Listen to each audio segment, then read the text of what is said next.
Bon, je vais commencer à me présenter et je laisserai ensuite Estelle se présenter. Donc moi, c'est Mathieu Franquin, comme dit Guillaume. Je travaille au Conservatoire d'espaces naturels des Hauts-de-France en tant que chargé de mission agroécologie depuis 4 ans, mais j'interviens sur ce programme PMAZH depuis presque 10 ans maintenant, parce que je travaillais avant au syndicat mixte baie de Somme et j'étais animateur du PMAZH sur la baie de Somme. Maintenant, je co-anime le territoire PMAZH, Moyenne-Vallée de la Somme et j'interviens sur des actions à l'échelle du bassin aussi, qu'on vous présentera après. Je vais laisser peut-être Estelle se présenter. Merci Mathieu. Donc, bonjour à tous, Estelle Chevillard, agence de l'eau Artois Picardie. Et donc moi je suis chargée d'intervention en milieu naturel et biodiversité. Et depuis le début du lancement du PMAZH, je travaille en binôme au sein de l'agence avec une personne du service agriculture, donc au départ Cécile Gallian pendant de nombreuses années. Et depuis 1 an, je suis en binôme avec Laurine Bray sur ce programme Maintien de l'agriculture en zone humide qu'on va vous présenter aujourd'hui en binôme avec Mathieu. Donc pour commencer, on trouvait ça sympa en introduction là de vous montrer une petite vidéo qui a été faite. Bon, elle a quelques années, mais elle résume bien un peu l'esprit du programme et puis ça donnera quelques paroles d'éleveurs aussi, parce que c'est quand même un programme centré sur les éleveurs. Si on veut garder des vaches dans le marais, il faut garder les éleveurs. Et l'éleveur, pour qu'il reste avec ses vaches dans le marais, il faut qu'il vive. Le film, il nous tenait à cœur, hein, notamment Estelle et à moi, parce que les éleveurs, ce sont les acteurs principaux de ce programme.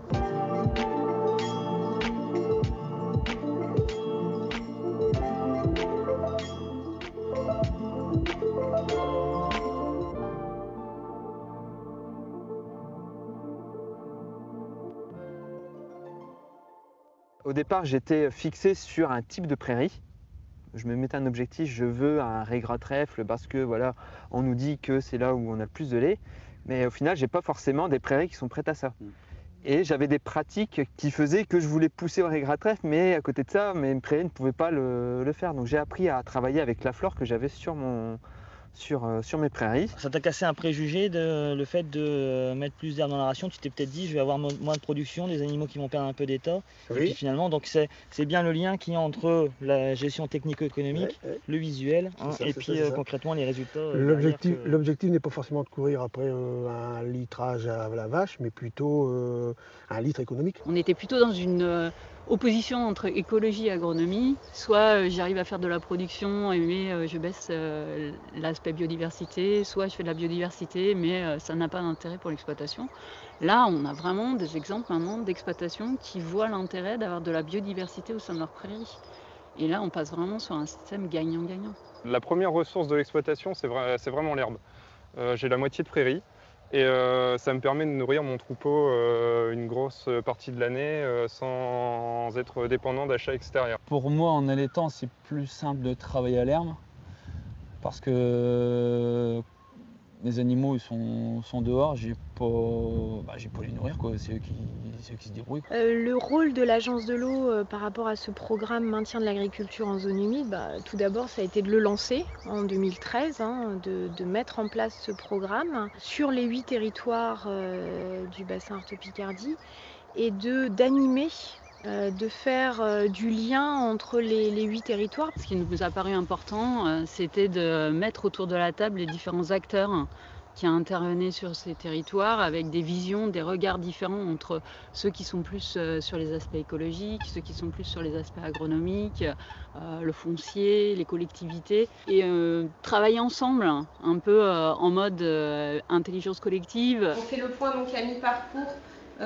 du programme de maintien de l'agriculture dans les zones humides avec donc le programme local en SCARPESCO. Tout l'enjeu du programme de maintien de l'agriculture en zone humide est bien de faire en sorte que les élevages qui persistent dans la vallée soient économiquement viables et soient respectueux de l'environnement. On ne vient pas avec des recettes toutes faites, quoi. Loin de là. Ce qui est mis en œuvre chez chacun est singulier, c'est-à-dire qu'il n'y a aucune pratique qui est doublée d'une exploitation à l'autre, quoi. Il y a des prairies humides et des prairies non humides, on se retrouve à plutôt on a des prairies avec des diversités, avec des caractéristiques différentes, avec des contraintes qui sont différentes. Le nerf de la guerre, c'est ça, c'est de pouvoir se donner le temps à aller la valoriser, cette herbe. Et il n'y a pas de secret, hein. C'est pas sur l'ordinateur ou c'est pas au bureau. Il y a du temps on le passé, fait, hein. et c'est aller faire le tour. J'arrête en cours de route, mais elle est un peu longue la vidéo, mais c'était pour vous donner un peu l'esprit. Je pense que l'essentiel a été dit là, et on va vous présenter un peu plus en détail ces actions qui sont menées. Donc vous l'aurez compris, ce n'est pas un programme spécifiquement tourbière, mais on est bien sur l'agriculture en zone humide, mais qui touche pas mal de zones concernées par des tourbières à l'échelle du bassin. Après cette vidéo qui vous a déjà pas mal présenté de choses, juste un rappel sur le contexte. Donc en 2007-2008, sur le bassin Artois-Picardie a été réalisée une cartographie de ce qu'on appelle les zones à dominante humide, puisqu'on n'a pas fait de terrain, mais qu'on a réalisé cette cartographie par photo-interprétation. Donc, on préférait ne pas utiliser le terme zone humide, qui est un terme réglementaire. Donc, voilà, il y a eu cette cartographie des zones à dominante humide. Et en étudiant l'occupation du sol au sein de ces enveloppes, on s'est rendu compte qu'un tiers de ces zones à dominante humide étaient des prairies.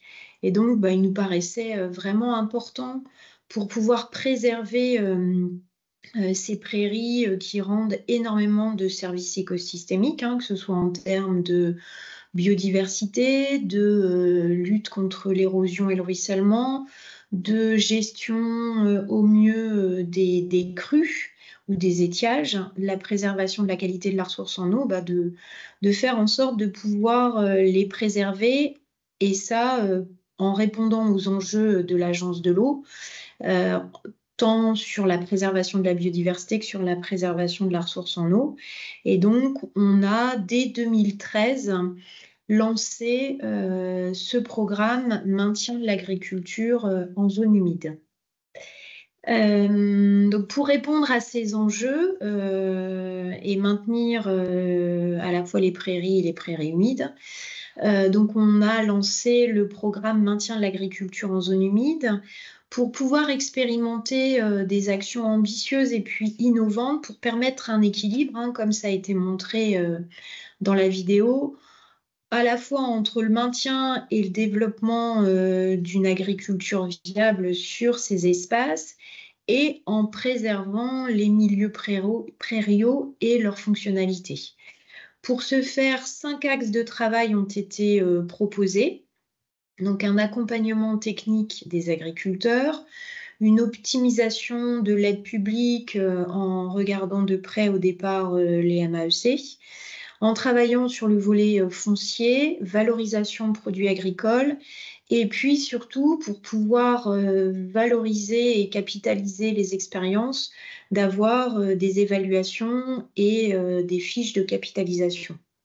Le programme, au départ, comme vous l'avez vu dans le film, a été lancé sur 8 territoires.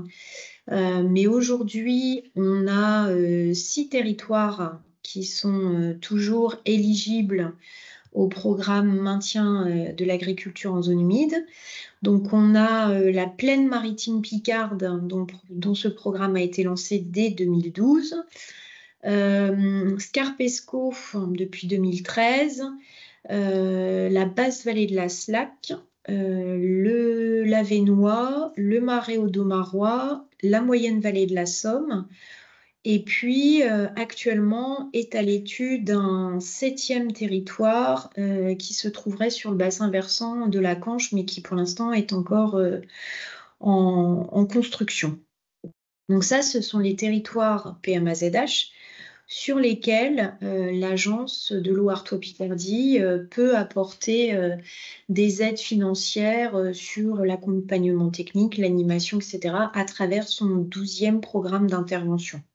Alors, ce qui est très intéressant depuis le départ dans ce programme, c'est qu'on a vraiment une approche multipartenariale avec de nombreuses structures, les parcs naturels régionaux, l'IDEL, les chambres d'agriculture, Scopella, qui est une coopérative qui travaille sur la démarche pâturage juste, le Conservatoire d'espaces naturels, le Forum des marais atlantiques, avec son antenne Manche-Mer du Nord, le Conservatoire botanique national de Bailleul, syndicat mixte baie de Somme Grand Littoral Picard, Avenir Conseil Élevage, etc. Donc tous les partenaires qui sont repris à l'écran.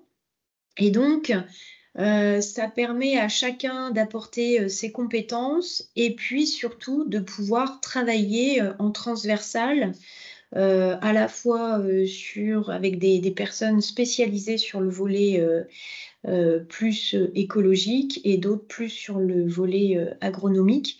Et donc, ça fait vraiment des échanges très, très riches entre ces différentes structures. Alors, chaque territoire a son programme d'action et qui permet de répondre à la fois aux besoins, aux attentes des éleveurs de ce territoire, mais aussi aux spécificités de ce territoire.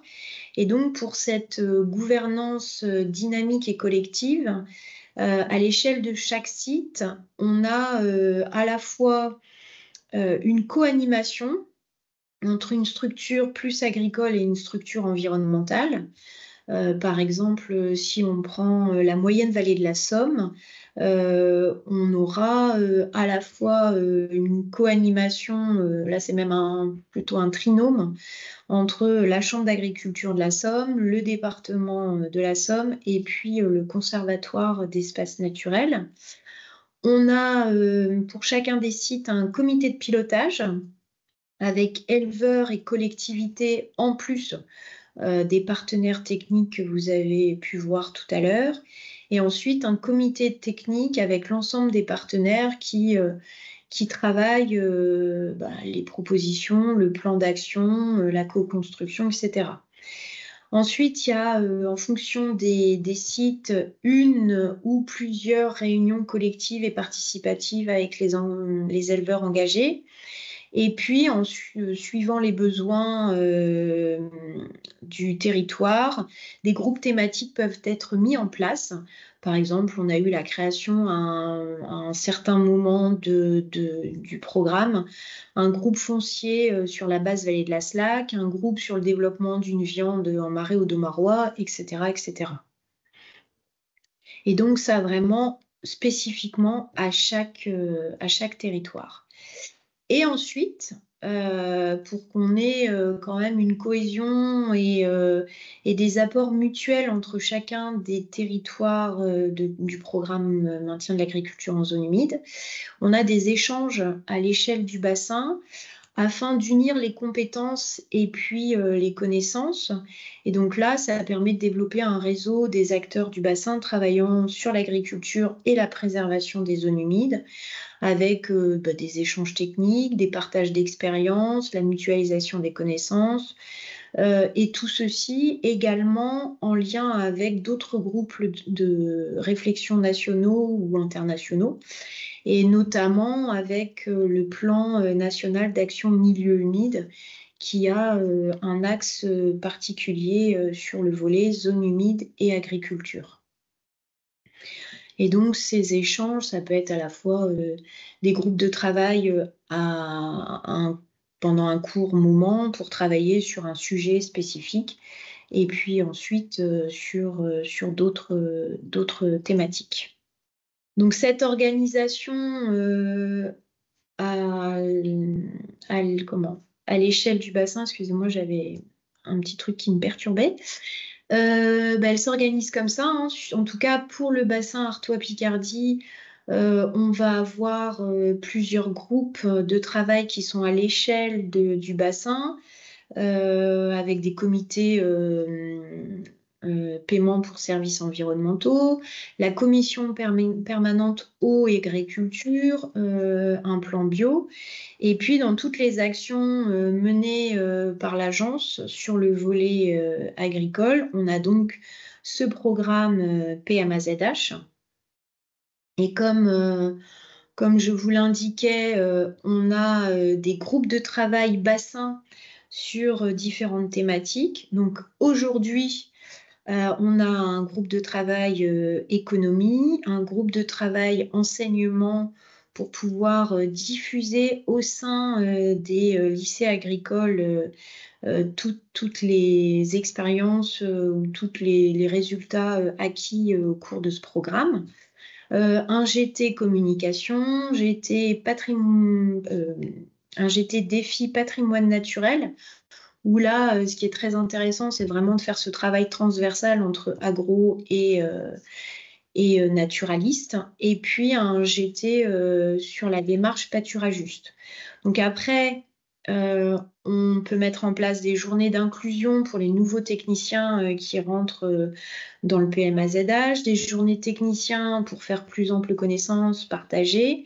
On a un outil collaboratif qui jusqu'à présent était Osmose et maintenant va être expertise territoire pour pouvoir partager les documents, retrouver les comptes rendus, etc. On est amené également à faire des formations pour les techniciens qui participent au PMAZH, donc des formations sur la flore, des formations pâturage juste, etc. Et puis, depuis le début d'année, on a un site internet qui présente tous les résultats et tous les outils de capitalisation de ce programme. Et ensuite, vous avez l'organisation de chacun des sites avec un COTEC, COPIL par territoire. Alors, quelques chiffres clés avant de rentrer vraiment dans le détail des différentes opérations. Donc aujourd'hui, on a près de 200 exploitants engagés dans le PMAZH. On a 130 suivis technico-économiques qui ont été réalisés, 55 éleveurs en pâturage juste, 90 éleveurs en suivi vétérinaire et on a à peu près 1 million, 1,5 million d'euros par an de participation financière apportée par l'Agence de l'eau. Cette somme, on peut également y mettre toutes les participations des différents partenaires. Alors, du coup, on va rentrer un petit peu plus dans une présentation concrète des actions qui sont menées. Alors, je vais quand même survoler un certain nombre de choses parce qu'on pourrait passer un webinaire d'1 heure sur chaque action. C'est un programme assez riche où il s'est passé beaucoup de choses depuis 10 ans. Mais bon, je vais vous présenter les principales actions et je ferai après un zoom plus territorial sur la moyenne vallée de la Somme, sur un secteur à fort enjeu pour les tourbières, pour vous illustrer un peu plus concrètement les résultats obtenus, l'intérêt que peut avoir ce programme pour nous là, dans ce cadre-là.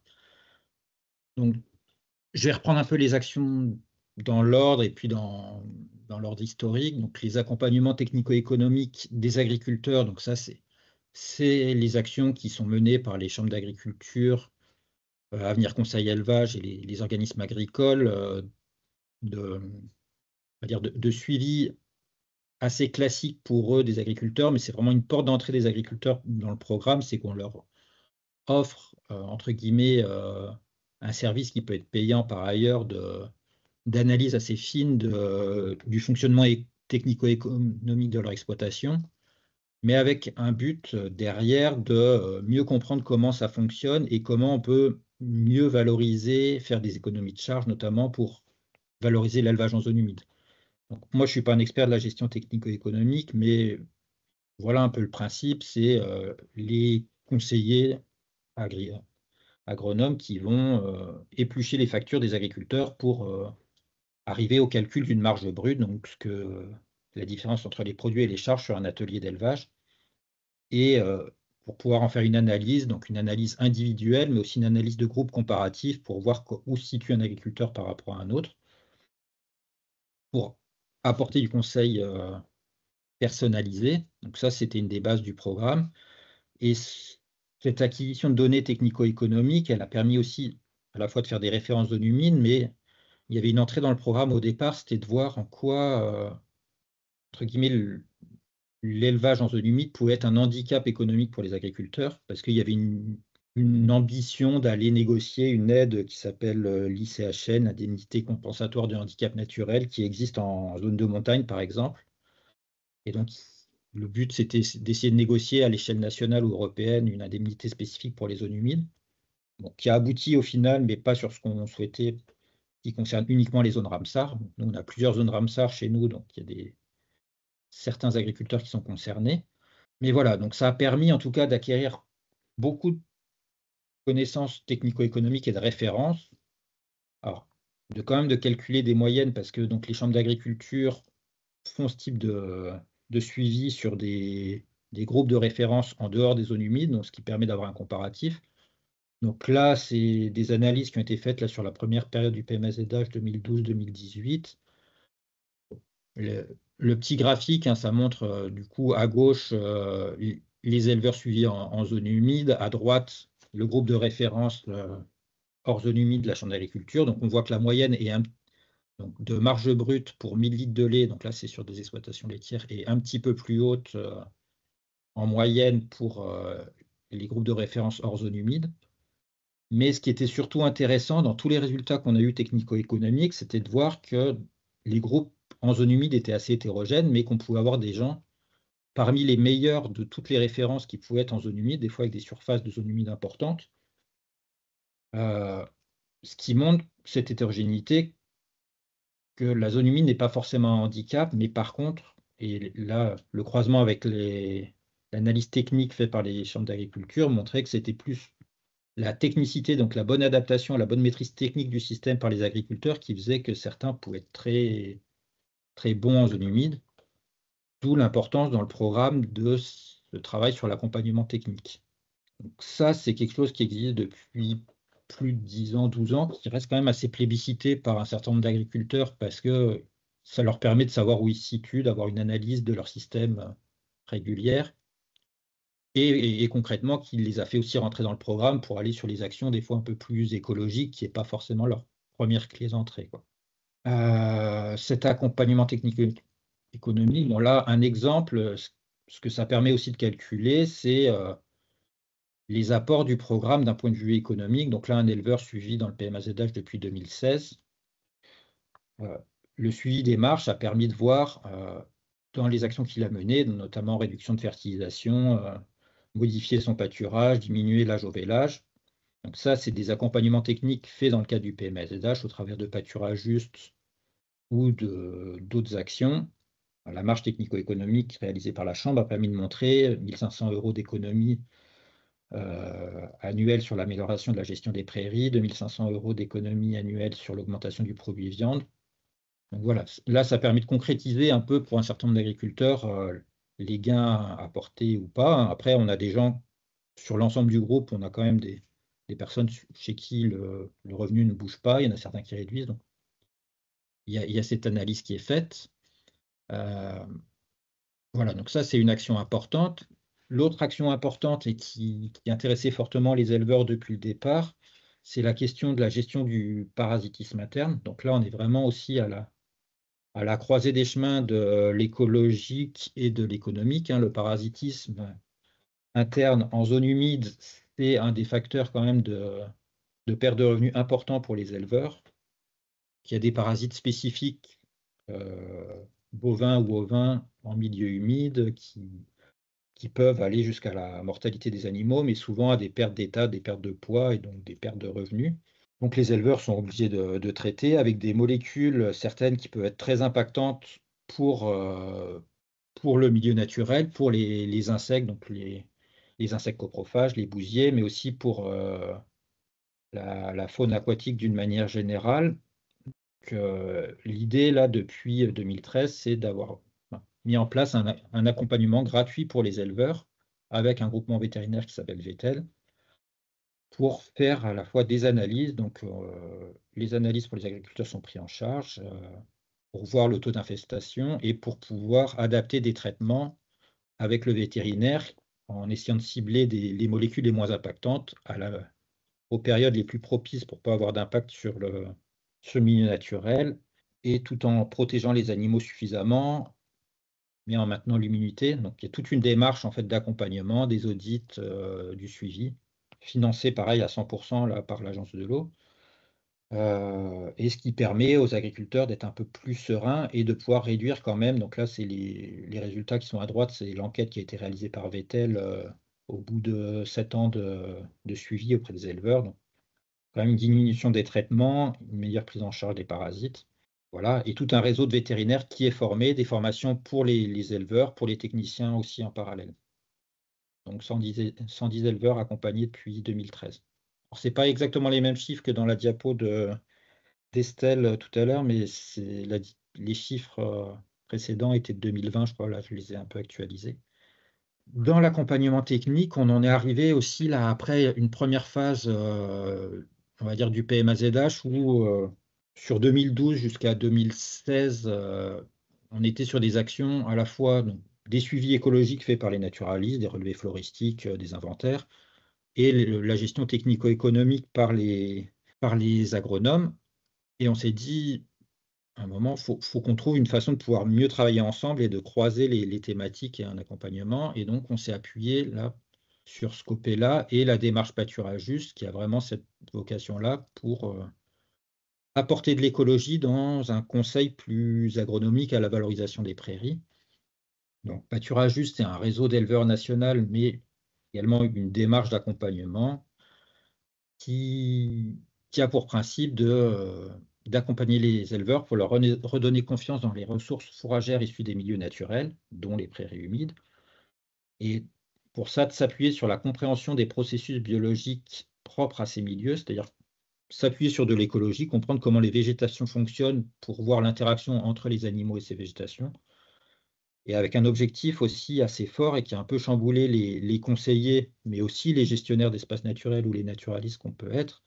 Le but, c'est de favoriser l'autonomie des éleveurs, leur donner les clés pour qu'ils sachent gérer les milieux par eux-mêmes, en dépassant les oppositions entre agronomes et naturalistes. Donc concrètement, ça se traduit par des accompagnements individuels, donc un schéma assez classique au final où on va faire une caractérisation du système d'élevage, une caractérisation des végétations pour définir des objectifs avec l'éleveur.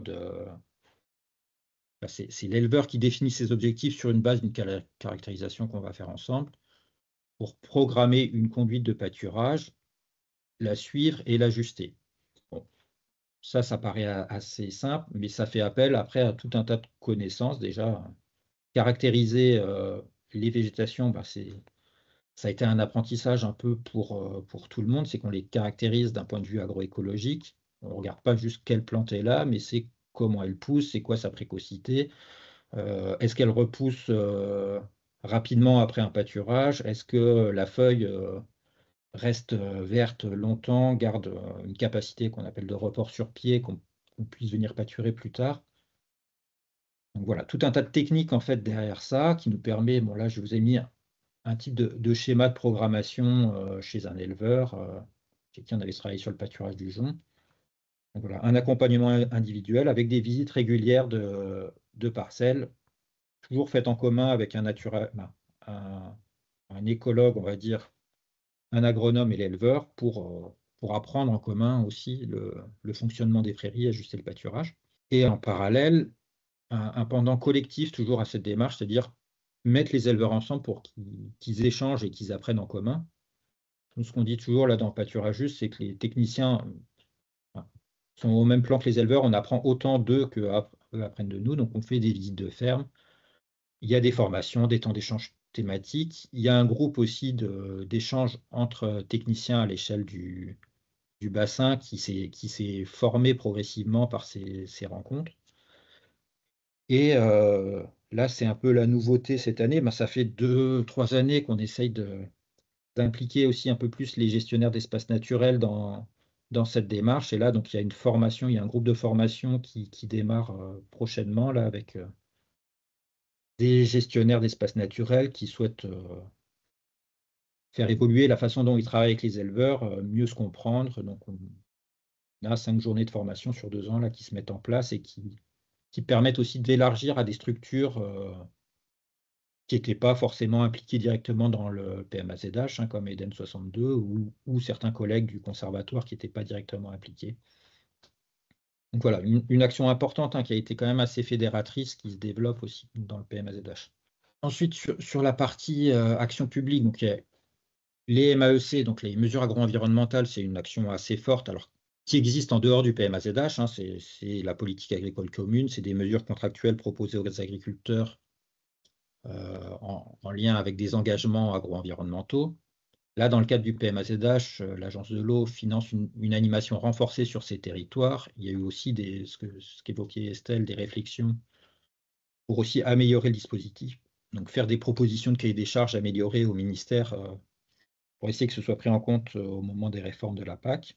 Donc là, sur les territoires PMAZH, on a quand même sur un certain nombre de territoires, notamment dans la Somme, plus de 50% des prairies qui sont contractualisées en MAEC.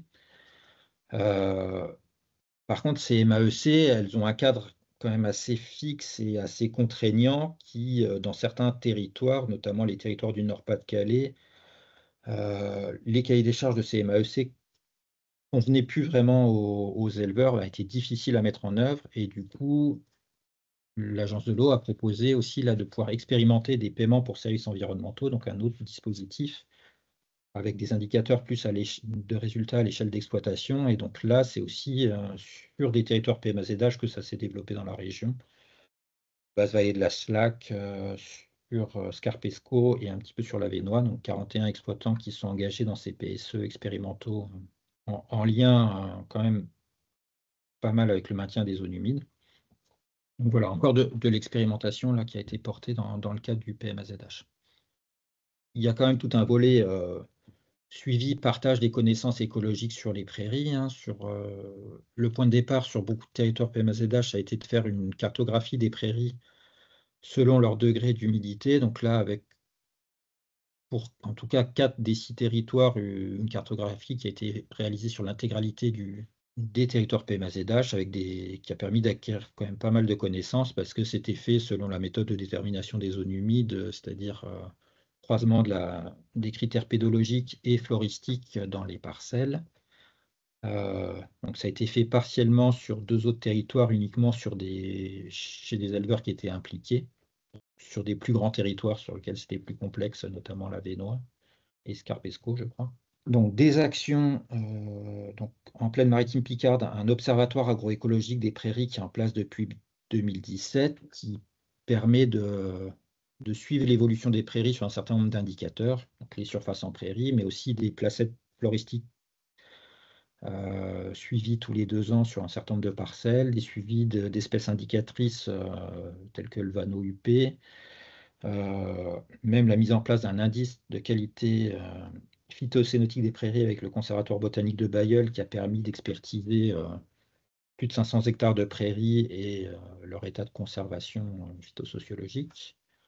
Donc voilà, un travail de suivi qui a réalisé, se poursuit là aujourd'hui et qui s'est formalisé au travers d'un indicateur floristique où on a repris les indicateurs de la BIMBAP, je ne sais jamais exactement, boîte. Il y a des experts de BIMBAP dans la salle. Boîte d'indicateurs milieu humide du bassin Artaud-Picardie. Voilà.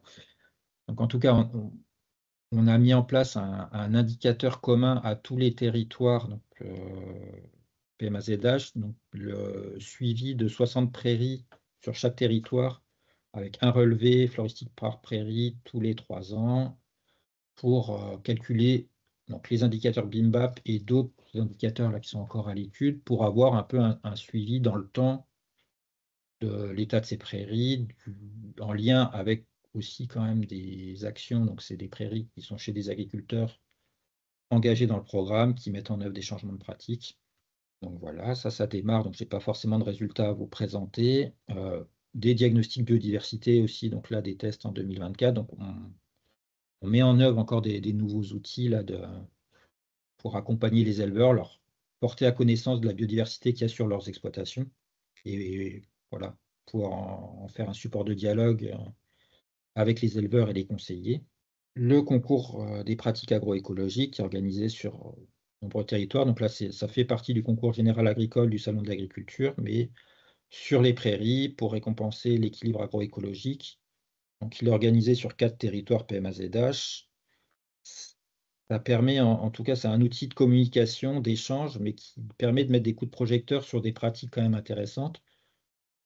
En 10 ans, là, il y a eu 5 premiers prix nationaux là, sur les territoires PMAZH. Et ça fait parler, ça fait des articles dans la presse et ça reconnaît aussi des agriculteurs qui sont peu valorisés habituellement. Ce n'est pas forcément les plus gros producteurs de leur territoire, mais ils ont des pratiques qui sont intéressantes et qui ont pu être mises en avant par ce concours. Et ça permet aussi une première étape, on va dire, avant de rentrer dans un accompagnement plus poussé.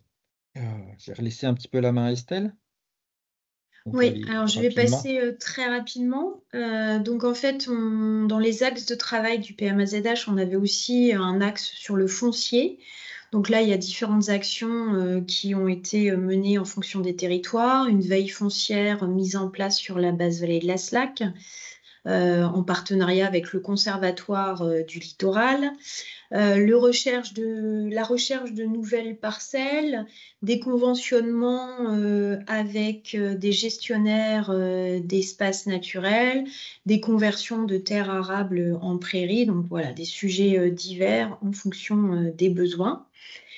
Donc ça, c'était pour la maîtrise foncière. Sur l'axe valorisation produits agricoles, on a sur 2 territoires mis en place des filières. Alors ça, c'est vraiment des sujets assez complexes. Donc il y a la création de la filière saveur baie de Somme dans la Somme, avec tentative d'avoir une partie de ce label sur la viande, une filière viande dans le Marais audomarois, des études concernant les abattoirs sur les territoires scarpesco et avesnois, la valorisation du lieu de vente directe dans les feuilles d'information, etc. Et puis de plus en plus sur ces territoires d'essayer de faire du lien avec les PAT présents sur ces territoires. Donc ensuite, pour faire connaître et diffuser les résultats obtenus au sein des différents territoires et puis groupes de travail bassins, on s'est doté pour le PMAZH d'une charte graphique. D'une charte, cette charte graphique, elle reprend une identité qui permet d'identifier tout ce qui est mené dans le cadre du PMAZH. D'avoir également réalisé 5 vidéos, dont une que nous vous avons diffusée en début de séance. Dans les outils de communication, on a également des fiches territoires, pour certains des observatoires des prairies, des cartographies des prairies humides avec l'outil Carab, des fiches retour sur les diagnostics gestion technico-économique. Des outils pour mieux communiquer sur l'ensemble des territoires avec un stand qui est disponible pour chaque territoire avec des panneaux et donc l'utilisation à la fois dans des événements très agricoles ou des événements plus naturalistes. Par exemple, le stand du programme maintien de l'agriculture en zone humide était présent au Festival des Tourbières qui a été mené 29 et 30 juin 2024 dans le cadre du Life Anthropocène, à la fête du lait du parc naturel régional de l'Avesnois, etc., etc. Et aujourd'hui, un site internet dont vous avez l'adresse ci-dessus, qui permet d'avoir des informations sur qui nous sommes pour le PMAZH et un nombre très très important de ressources qui sont disponibles, téléchargeables sur ce site. Et puis ensuite, des outils de communication spécifiques à chaque site, avec des carnets botaniques, des lettres d'information, et puis également des apéros prairies sur différentes thématiques pour former, informer, partager les connaissances avec les agriculteurs et les partenaires, donc sur la flore des prairies, sur les oiseaux. Et puis également des opérations à destination du grand public avec des randos nature, notamment en moyenne vallée de la Somme, des visites à la ferme qui sont organisées pour des périodes ou des événements particuliers. Là, la photo, c'est une visite à la ferme dans le cadre de la Journée mondiale zone humide. Et puis la fête de la SLAC, avec des balades, des expositions, des conférences sur ce territoire qui, le reste de l'année, n'est pas ouvert forcément au grand public parce que c'est toute une palette de prairies qui sont propriété privée. Ok. Du coup, je vais passer là directement, là, parce que je vois que le temps défile, là, plutôt l'illustration concrète là, sur un territoire dans un contexte de tourbière, donc la moyenne vallée de la Somme. Donc là, je vous ai fait une série de cartes pour que vous rendiez compte, là, si on se place là d'un point de vue d'une collectivité ou d'un gestionnaire d'espace naturel, ce que ça peut apporter ce programme-là. Donc là, on est sur la moyenne vallée de la Somme entre Abbeville et Long. Donc Abbeville est au nord, là, je ne sais pas si vous voyez mon curseur d'ailleurs. Et Long, donc c'est en gros la moitié du territoire PMAZH, la moyenne vallée de la Somme. Donc, je trouve que ça illustre bien là, parce qu'on est donc en site Ramsar de la vallée de la Somme, on a des sites Natura 2000, on a près de 600 hectares de sites gérés par le conservatoire, donc toutes les zones en rose là, c'est des sites gérés par le conservatoire, donc il y a un gros ensemble des marais de l'Abbvillois, donc des zones principalement de tourbières, et pareil sur les marais de Long, aussi là sur les zones de tourbières importantes, qui sont au cœur là, du programme LIFE, donc il y a beaucoup de travaux de restauration là-dedans, donc des enjeux très forts en termes de milieux naturels et de tourbières sur ce secteur, mais aussi donc, ce que vous avez en vert, 480 hectares de prairies déclarées par des agriculteurs sur cette zone-là, toutes les zones en vert. Et donc, le PMAZH, il impacte là, 9 éleveurs sur ce territoire-là, mais c'est 204 hectares de prairies, donc là, vous les voyez en vert plus clair qui s'affiche, c'est 40% des prairies de la zone. Donc voilà, c'est pas neutre en termes d'impact. Alors, au-delà de dire qu'il y a donc ces éleveurs, ils sont à minima suivis en gestion technico-économique. Ça ne veut pas dire forcément qu'ils ont fait des changements de pratique, mais en tout cas, il y a des contacts avec eux. Sur ces parcelles, on en a 6, donc ceux qui sont assurés, ils sont engagés dans une gestion raisonnée du parasitisme avec Vettel. On en a 2, mais qui représentent des surfaces importantes, qui sont dans la démarche pâturage juste et chez qui on travaille de façon beaucoup plus poussée sur la gestion du pâturage, sur la prise en compte des enjeux écologiques aussi, hein, ces 2 éleveurs très impliqués. Donc voilà, ces 2 éleveurs pâturagistes, donc qui sont vraiment sur une zone de transition en périphérie des zones tourbeuses. On a travaillé sur plein de choses avec eux, avec la prise en compte de la flore dans la mise en œuvre du pâturage, sur l'observation des états de végétation, avec des résultats quand même qui vont voir, c'est que c'est des éleveurs qui remettent certaines terres cultivables qui étaient dans la vallée, en bordure de tourbières, en prairie, qui testent d'autres choses aussi, des pâturages d'intellecture par ailleurs.